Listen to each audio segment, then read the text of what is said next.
Olá, meus amores, tudo bom com vocês? Eu espero que estejam todos bem. Antes de começar a nossa aula, temos algumas dicas. Procure um lugar calmo, silencioso e arejado. Tenha sempre perto de você seu estojo contendo lápis, borracha, apontador, lápis de cor, tudo o que for necessário para a realização de suas atividades. Tenha sempre ao seu lado o seu livro didático, ok? Bom, meus amores, hoje na nossa aula de Geografia, nós vamos falar sobre conflitos do Oriente Médio.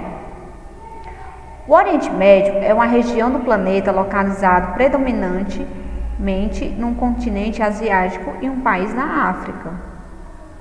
Os países que fazem parte do Oriente Médio são Afeganistão, Arábia Saudita, Bahrein, Catar, Emirados Árabes Unidos, Iêmen, Irã, Iraque, Israel, Jordânia, Curvã, Líbano, Omã, Síria e Turquia.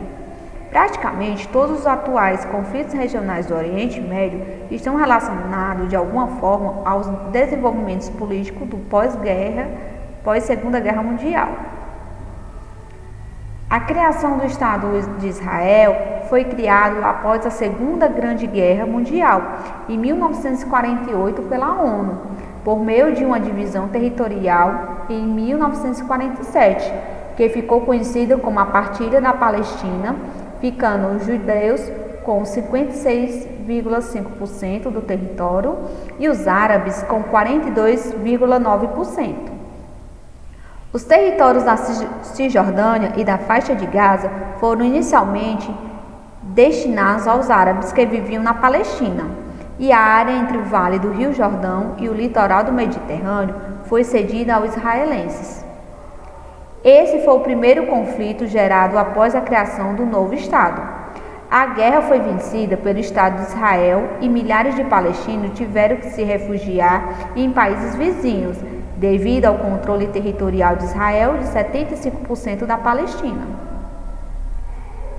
Conflito árabe-israelense de 1948 a 1949. A partilha da Palestina não foi bem vista pelas lideranças árabes na época, Egito, Síria, Iraque, Jordânia e Líbano, que imediatamente iniciaram um enfrentamento contra as forças do novo Estado no Oriente Médio, originando a Primeira Guerra Árabe-Judaica, de 1948 a 1949, chamada de Guerra da Independência. Após vencer as forças árabes muçulmanas, o Estado de Israel estava consolidado.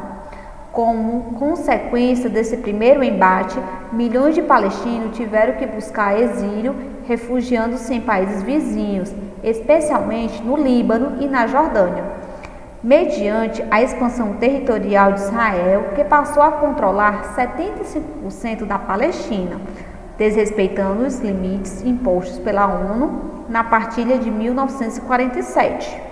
O restante da região, 25%, composta pela Cisjordânia e pela faixa de Gaza, ficaram respectivamente sob a ocupação da Jordânia e do Egito.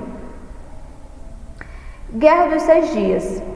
Em 1967, Síria, Jordânia e Egito voltaram a atacar Israel em um episódio que ficou conhecido como a Guerra dos Seis Dias, sendo a terceira Guerra Árabe-Judaica. Novamente, as forças árabes foram derrotadas e, em represália, Israel incorporou uma série de territórios ao seu redor, argumentando que tais lugares serviam como faixas de segurança contra possíveis novos ataques.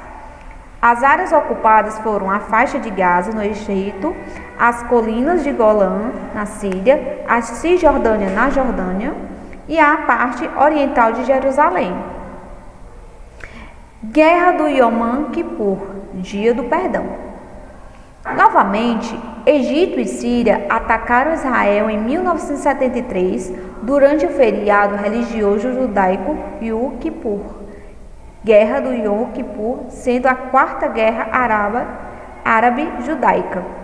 O apoio dos Estados Unidos da América a Israel acabou por não surtir o efeito desejado pelos árabes, que novamente sofreram uma derrota militar.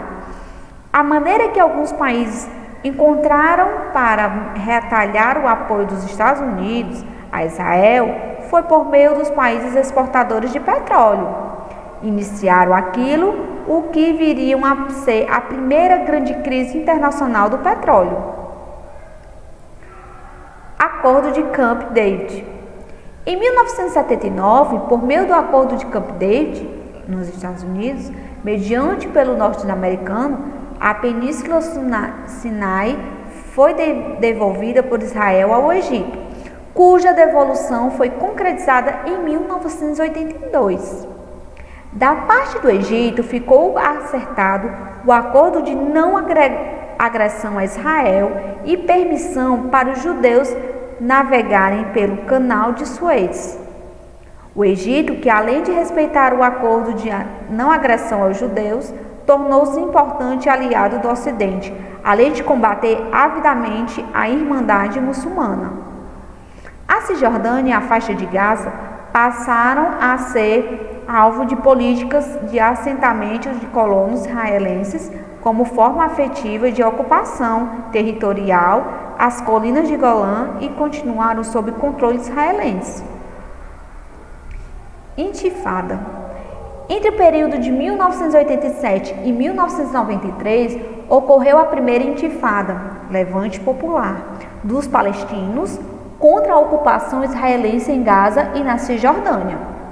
As manifestações populares que iniciaram em Gaza para, posteriormente, expansão para a Cisjordânia e a Jerusalém Oriental, consistiam em arremessar pedras contra os soldados israelenses, que frequentemente revidavam, causando mortes e prejudicando a imagem de Israel diante da comunidade internacional. No ano de 1988, o Conselho Nacional Palestino proclamou o Estado palestino nos territórios de Gaza e da Cisjordânia. No mesmo ano, o rei Hussein da Jordânia reconheceu a OLP como liderança legítima dos palestinos, oficializando a desistência de ocupar a Cisjordânia. Junto com a Intifada, nasceu o grupo Hamas, despertar em árabe, com a origem na Irmandade Muçulmana, Egito, tornando-se um importante movimento de resistência islâmica na faixa de Gaza, sendo grupo sunita e considerando terrorista por países europeus, Estados Unidos e Israel, atuando em duas frentes: política, com trabalhos sociais junto aos palestinos, e militar, com ataques terroristas contra posições israelenses, utilizando homens-bombas e lançamentos de foguetes contra o território de Israel.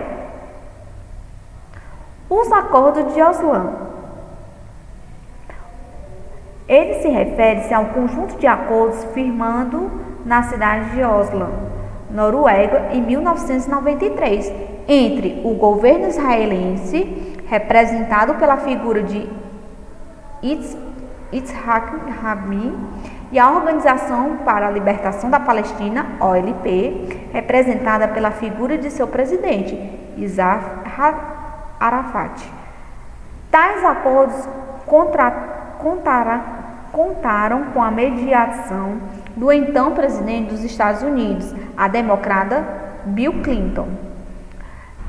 Na época, Rabin, primeiro-ministro de Israel, disse: "Nós que lutamos contra vocês, palestinos, lhes dizem hoje com voz clara a forte: basta de sangue e de lágrima, basta." Uma foto em especial marcou as negociações de Oslo, a foto de um aperto de mão entre Rabin e Arafat, com Clinton no centro. Curiosamente, o registro não foi feito em Oslo, mas em uma reunião no Jardim da Casa Branca, em Washington, em 13 de setembro de 1993. Com aquele aperto de mão, Israel passou a reconhecer a OLP como representante dos palestinos e esta, por sua vez, reconheceu o direito da existência de Israel. A violência como método de negociação da paz entre os dois estados foi condenada. A foto está aqui no texto é essa foto, viu? Então, esse daí, tá certo? É essa foto que correu ao mundo, certo? Sobre esse tratado de paz. Em 1994, como consequência dos acordos firmados em Oslo, Yitzhak Rabin recebeu o Prêmio Nobel da Paz, ao lado de Shimon Peres e Yasser Arafat. Rabin, no entanto, não teve muito tempo para seguir nas tratadas de paz. Em 4 de novembro de 1995, quando participava de um comício pela paz na antiga Praça dos Reis, em Tel Aviv, foi assassinado por Yigal Amir, um estudante judeu ortodoxo militante de extrema direita que se opunha às negociações com os palestinos. Bom, o conflito palestino até hoje, certo? Aconteceu muitas coisas. Em 1995, como eu já tinha dito, Rabin foi assassinado por um extremo judeu. A extrema-direita assumiu o poder em Israel e não se comprometeu em desocupar as áreas onde está concentrada a população palestina. No ano 2000, aconteceu a segunda intifada, coordenada principalmente pelo Hamas. Em 2005, início da retirada dos assentamentos judeus em Gaza, Mahmoud Abbas venceu as eleições para a presidência da Palestina. Membro do grupo moderado Fatah, foi favorável às negociações com Israel. Em 2006, o Hamas venceu as eleições parlamentares na Palestina. ONU, UE, Estados Unidos e Israel não reconheceram tais eleições. Aumentaram as disputas entre Hamas e Fatah, que buscavam a formação de um Estado palestino por caminho distinto. O Hamas busca um Estado religioso, empregando o uso da força e negando presença judaica, enquanto o Fatah busca um Estado laico e favorável ao diálogo com Israel. Em 2017, bloqueio comercial de Egito e Israel em relação a Gaza, no intuito de reduzir o acesso de Hamas a suprimentos diversos com armas, mas que acabou reduzindo a quantidade de vida de todos os palestinos da região. Em 2009, o direitista Benjamin, do Partido Conservador Likud, assumiu o cargo de primeiro-ministro de Israel. Novos assentamentos na Cisjordânia foram planejados. 2010, expectativa das eleições palestinas que novamente foram adiadas e desta vez por tempo indeterminado, em razão de divisões do Fatah e boicotes do Hamas. Israel anunciou a construção de 1.600 moradias em Jerusalém Oriental. ONU, Rússia e Estados Unidos determinaram um prazo de 2 anos para Israel desocupar a Cisjordânia. Pouco tempo depois, Israel atacou um comboio de navios turcos que carregavam suprimentos de comida e remédios para Gaza, matando 9 civis desarmados.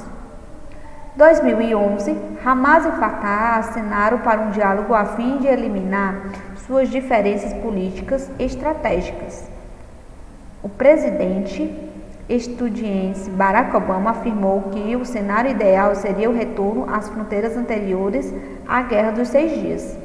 Em 2012, a Palestina adquiriu o status de Estado observador não membro da ONU, sem direito a voto na Assembleia Geral, mas em condições de participar das discussões da instituição.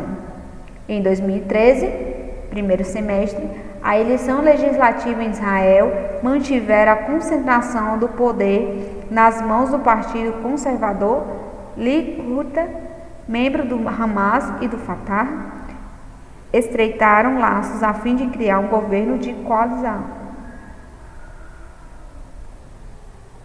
Agora, meus amores, temos aí um exercício de fixação. As guerras entre árabes e judeus que se se verificam no Oriente Médio tiveram como causa principal a guerra civil no Líbano, B, o problema de uma população sem território, os refugiados palestinos que surgiram com a criação do Estado de Israel, C, o fato de que as maiores reservas mundiais de petróleo se localizavam nos países árabes, ou D, um discurso do líder Yasser Arafat na Assembleia da ONU. Vou dar um tempinho para vocês responderem, ok? Então, meus amores, quem respondeu o item B, acertou. Bom, meus amores, temos aqui uns recadinhos. Se você quiser rever nossa aula, pode acessar o nosso site www.escolapequenospaços.com.br. Um grande beijo e até a próxima aula. Tchau, meus amores. Até a próxima.